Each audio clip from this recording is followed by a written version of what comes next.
What makes New York City an energy efficient place and a water efficient place and a land efficient place is simply, I'd say, a series of accidents. The fact is that in New York, most people ride the subway to get to work and walk. It's not to say that people don't have cars and don't drive, particularly in the outer boroughs, but the houses and apartment buildings that have the highest values are the ones that are closest to the subway stations. And I think that that has led to behavior that's different than particularly other parts of the United States. Also, although 70% of the land in New York City sits under single-family homes, 70% of the people live in multi-family dwellings. And if you have 10 people in a building, they use less energy than if you have your own building, because you're not heating all these exterior walls. New Yorkers also live in less space than people do in other parts of America.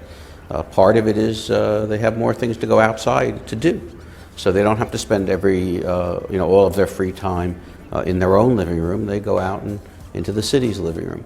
I think those are part of the things that led to a sustainable city.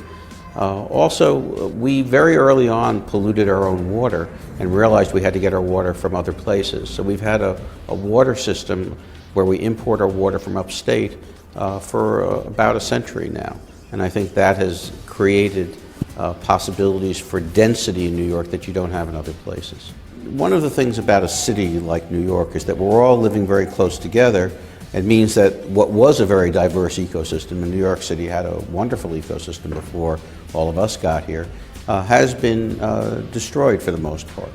But one advantage of compressing people into cities and to have them operate human life on smaller spaces, it gives you the potential for preserving more natural spaces. And I think that's really one of the things we're hoping to do worldwide. But part of it is that the developed world has to figure out a way to create incentives for the developing world to do that. The payments, in fact, dollars, money, has to go from the rich nations to the poor nations, so the poor nations have a reason to preserve their rainforests and other beautiful resources, because they are global resources that need to be preserved, but nobody's going to preserve them if they're impoverished.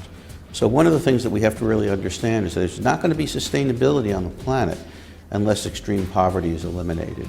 Without sustainable development, you don't have a sustainable Earth.